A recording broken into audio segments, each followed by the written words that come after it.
Folks, our special Thursday guest, as always, for Thursday Coast, we've not talked to since last year. Whoa. It's been Happy that New long. Year. Happy New Year. Markos Happy New Year. founder of the largest online progressive community, Daily Coast, founder of Civics with a Q, and the host of The Brief, wherever you get your podcasts. Hope you and yours had a wonderful holiday season, Markos. It was great. Absolutely. Yeah. So I guess what's heavily on tap for us to discuss, I know people want to know what you think about Biden's speech in Atlanta, whether or not it makes any difference. Many people I've talked to are saying, it's okay, but doesn't really do anything. Um, Democrats have basically, Chuck Schumer set a deadline on Martin Luther King Day. If that doesn't happen, passing any of these voting rights bills, we're in bad shape.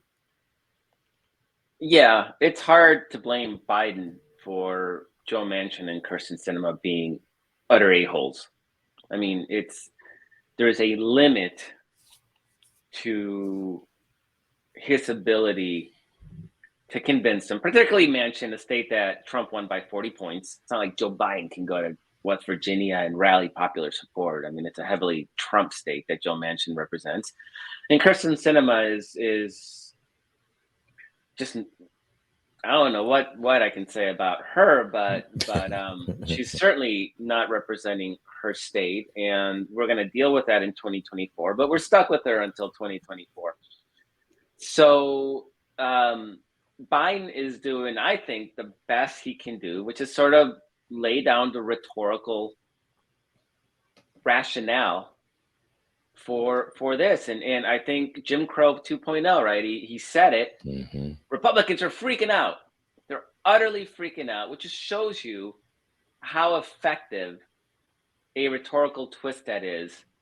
And it's mind-boggling that it's not used more by Democrats. But he used that term, and he's laying a historical marker. And the best at this point that he can do is that Manchin decides that it's his bill. Remember, the voting rights bill was written by Joe Manchin, Right. and it's actually pretty good, which isn't a given when we're talking about Joe Manchin, right? But it's actually pretty good. So the argument has been basically, if you want your bill, which was a compromise bill, doesn't have everything Democrats wanted, then you got to change the rules to make it happen. Will Joe Manchin agree to that? Right now he says he won't. Kirsten Sinema says she won't. I think if Manchin caves on this issue, or let's be kind and not if he evolves on the issue, I don't see Kirsten Sinema sitting out on a limb by herself. So really it comes down to Joe Manchin. Will he do it? And there's only so much that Joe Biden can do to make that happen. So I don't think it's fair to put it on Biden himself. Biden's in a pretty rough spot. Clearly, he's been negotiating with Manchin. He's been pressuring Manchin behind the scenes. He's doing what he can. And if he makes it happen, then fantastic. But the blame is, it has to fall where it has to fall, which is on Joe Manchin and Kirsten Sinema. And it's frustrating because I know people will be like, oh, the Democrats aren't doing this or that. Right. And you have a party where 99.9% of Democrats are trying to do the right thing. And it's being stymied by two pseudo Democrats. And it's damaging the whole party.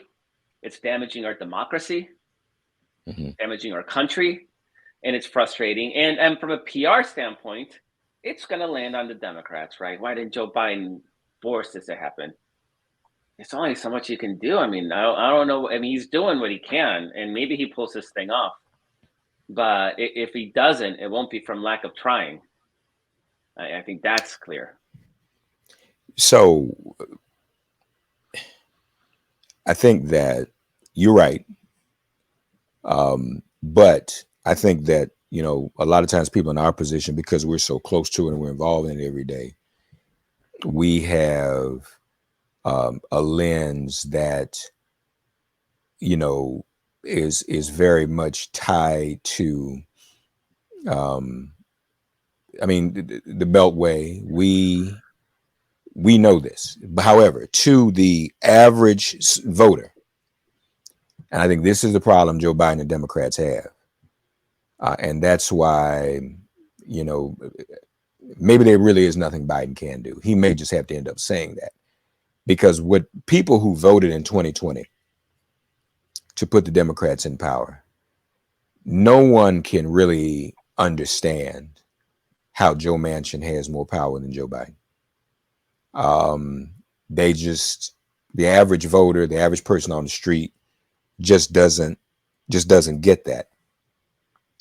So I'm saying all that to say, from everybody I've talked to, this is going to be a serious problem. Democrats are in serious trouble. Mhm. Um, Now, there's some who aren't convinced that Joe Biden is doing everything that he can do. Now, if you waterboarded me, I couldn't tell you what else he could, other than, go to the LBJ playbook, and LBJ probably did some things that were very unorthodox. But even in this day and age, I don't even know if that would work, because I know in LBJ's case, what we know is that he could leverage programs and resources going into states against the senators. Joe Manchin won't do anything for West Virginia. So it's No, not I even don't. like, yeah, it's not even like we can say, well, if you don't do this, your constituents won't get. He don't care about the constituents Mhm. in West Virginia. Um, so in that vein, and this is where, as usual, I'll ask you to talk me off the ledge. Some of us, some people you and I know, I won't mention their names. Some people, very prominent folk. Some of us were just on the phone last night, just talking. How is this a viable democracy if you can't protect voting rights, and if one person in the same party as the White House can prevent that protection?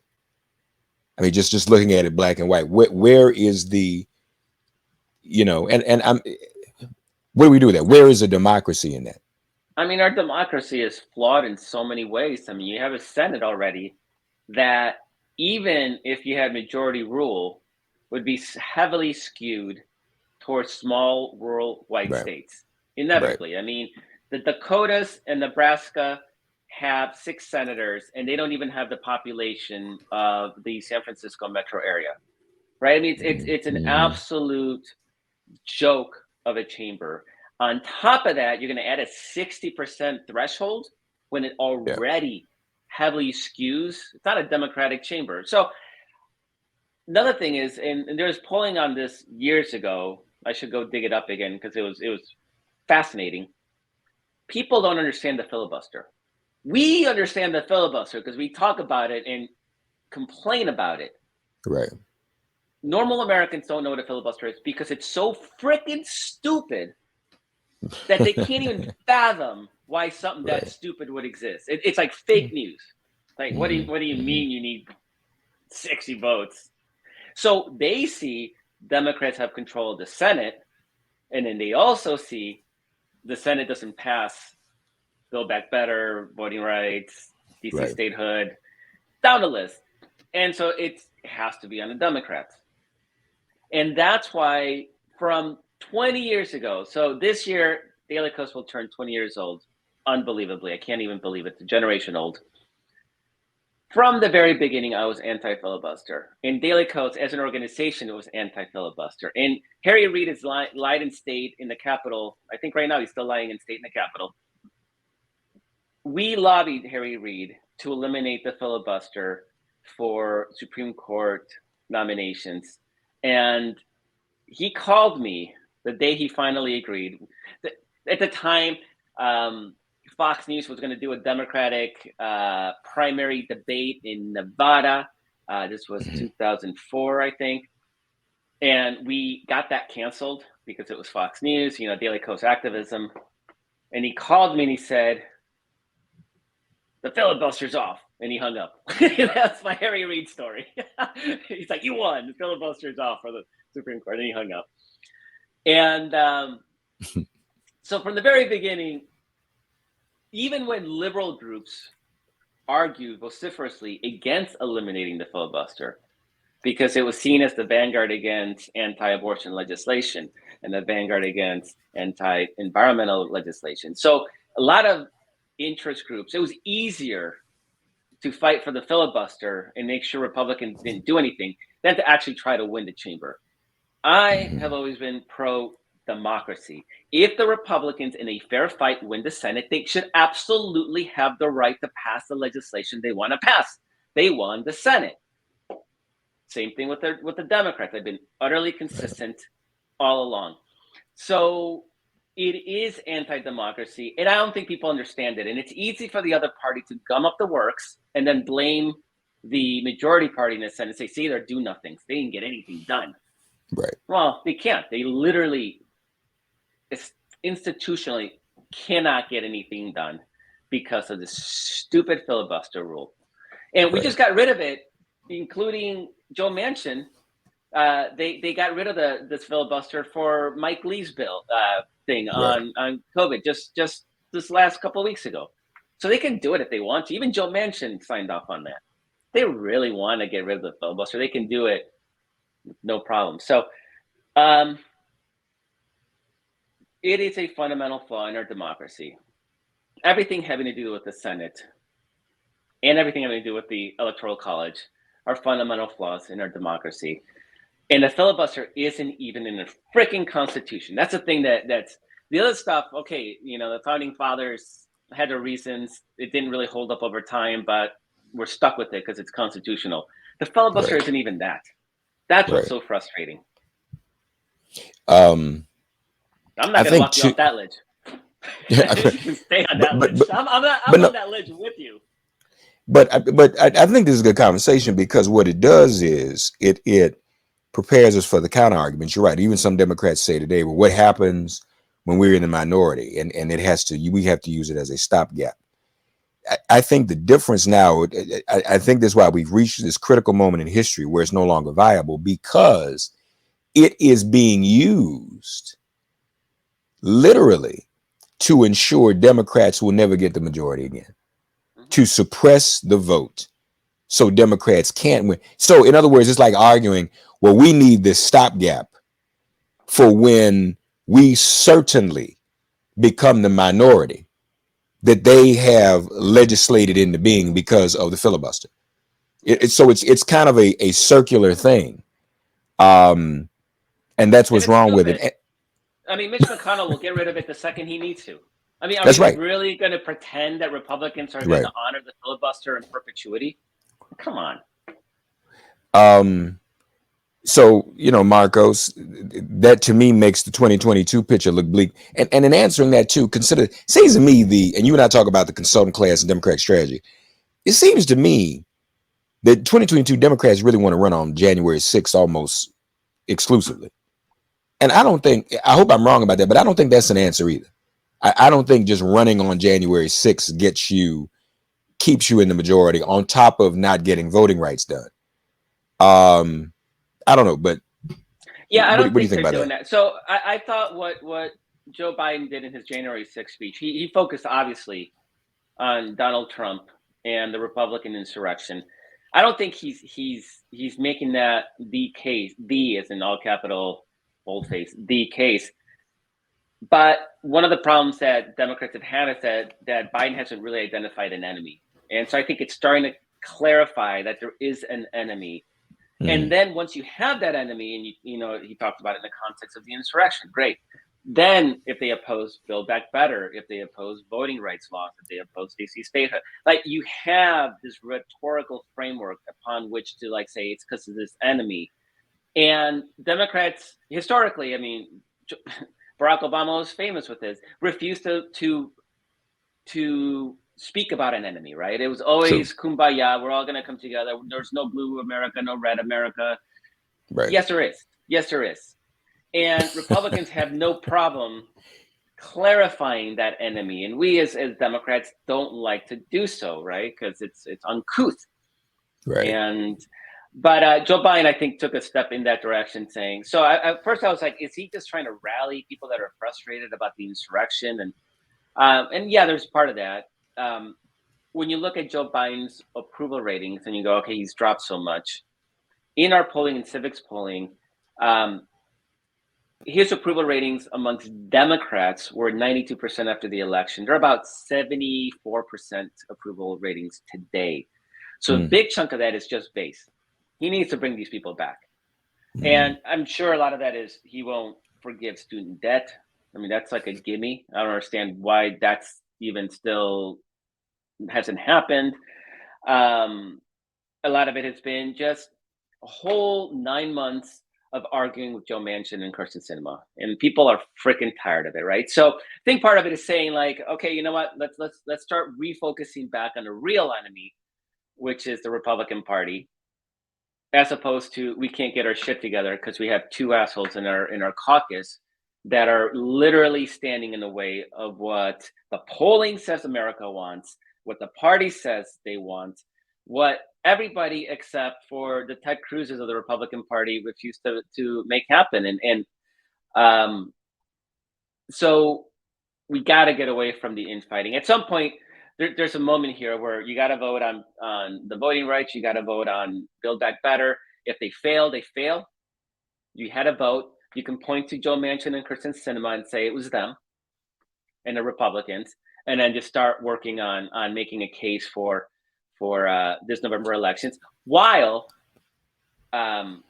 confirming as many judges as you can, because that's the other game. That's the only thing Mitch McConnell did, right? When he was in the he didn't try to pass any legislation. He just worked to fill the federal judiciary, and so we have an opportunity now. There's gaps everywhere. There's huge opportunities.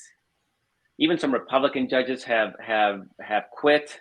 Weirdly enough, maybe they didn't want to be replaced by Trump style judges in scare quotes. But if that's the only thing that they can do for the rest of this year, then that's going to be the rest of the year, because there's a very real opportunity that we're not going to have the Senate next year, and everything grinds to a halt. Literally everything's going to grind to a halt.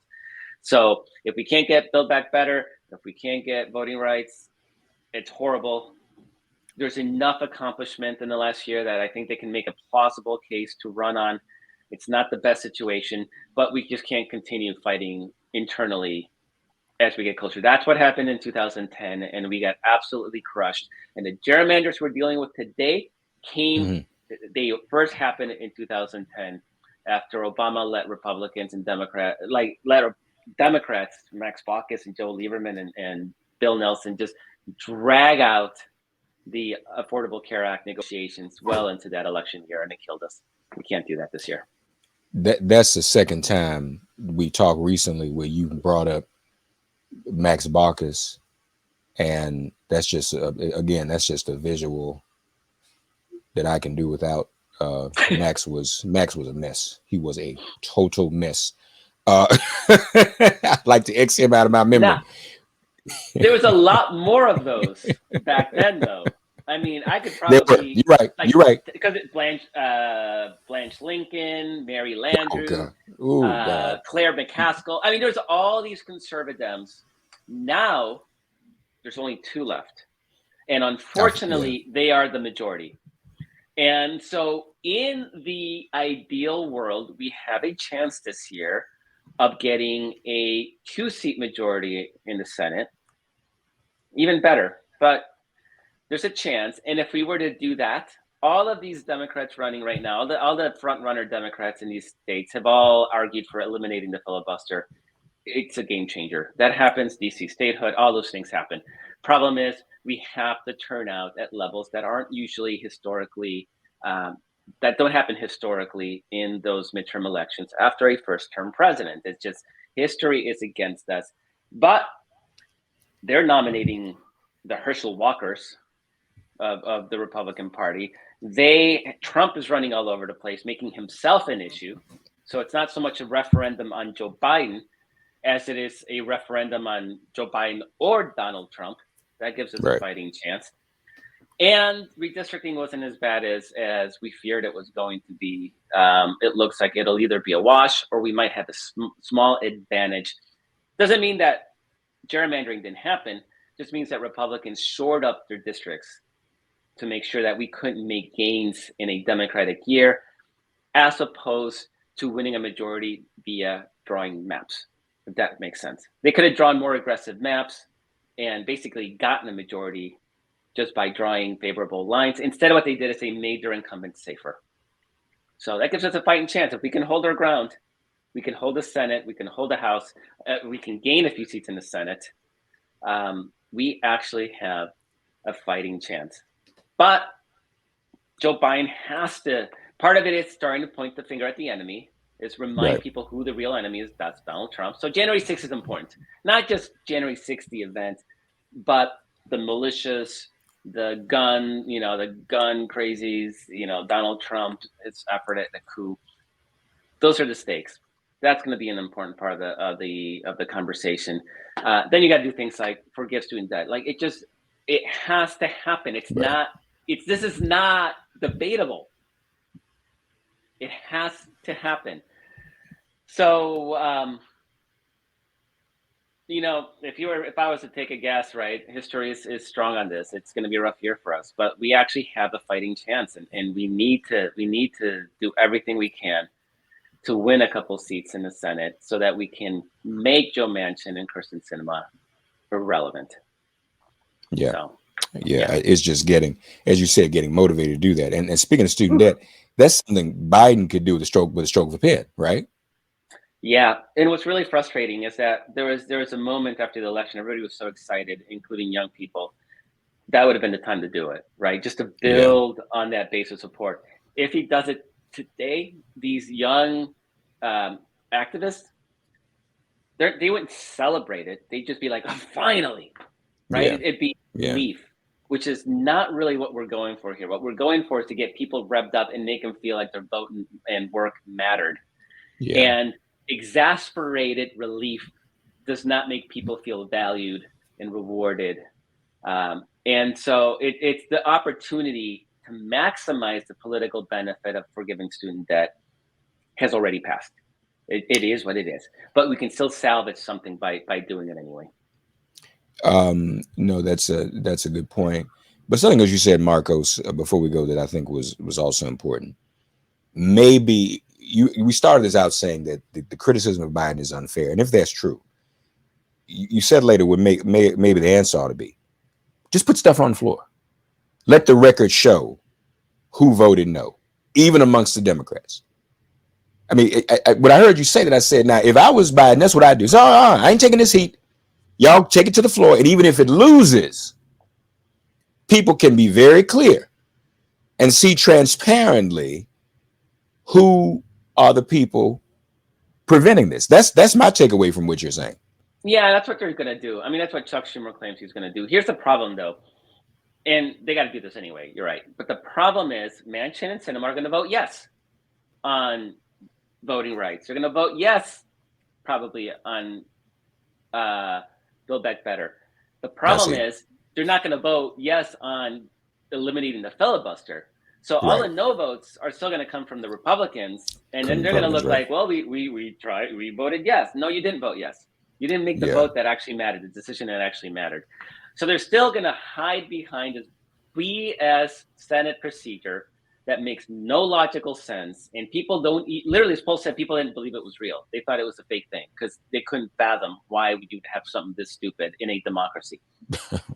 And so that's sort of the challenge. But yeah, you got to put it on the floor. Actually, I don't even know if if Manchin would vote for Build Back Better. I mean, that might not even happen. But at least with the voting rights, Manchin's going to vote. It's his bill. He'll vote yes. Sinema said she's going to vote yes. They just won't vote to make it a majority vote. That's the fundamental problem. Yeah, we'll take a vote on the vote that matters. Yeah. The Brief weekly, folks, wherever you get your podcasts. Of course, follow Daily Kos if you haven't already. If you aren't already, Civics with a Q. Some of the latest polling information. You mentioned Biden is down amongst the base. That's a Civics number. Yeah, that's a Civics number, and that's public. You can go look on, and you can sort by party, by age, by education status, Right. by sex. So you can sort and see where things stand. And Trump too. We had Donald Trump numbers too. Donald Trump is not looking, and he's even worse. So the more he becomes an issue, the better it is for us. He's even more unpopular. Yeah. Yeah. Even amongst his Mar- base, interestingly enough, he's lost numbers with Republicans because he said he was vaccine boosted. He's losing his own people. Even Trump Insane. is not Trumpy enough for some people now, Wonder what that which is means. hilarious. We still don't know yet. We still don't know yet whether he's gonna go out front and campaign for Republicans in the midterms. I Oh guess they're no, we still know thinking that they're he's got a rally. I think next week in Arizona. well for some Or of them. I guess for some of them. yeah. Oh no, he'll be out there. Like Trump's not going to be. Of course, he's going to be out there. It's his ego. He can't function otherwise. He needs to be front and center. He's going to make it a referendum about himself. When the smart play would be to shut up and leave it be a referendum about Joe Biden. But he can't. He doesn't listen to people. He's going to do what he Ego. thinks. Yeah, his ego's going to always win. Yeah. Thursday Coach, y'all. Markos and Melissa's The Brief. Download it wherever you get your podcast. Subscribe. Thank you, man. Thank you so much, everybody. Please stay safe. Catch you Stay next week, I safe. guess. And read Yeah. what Markos has been writing, the Vax Chronicles too. Okay. Whew. Read that if you want something even more sobering about what's going on out here and why you need to be real discerning when it comes to information and share with it. If all of us have loved ones who are kind of out there on this too. So read it, share with them. If you're sold, you need to share with others. Just let folk know what's really going on. People are dying. I think some people still think that's not going to happen to me.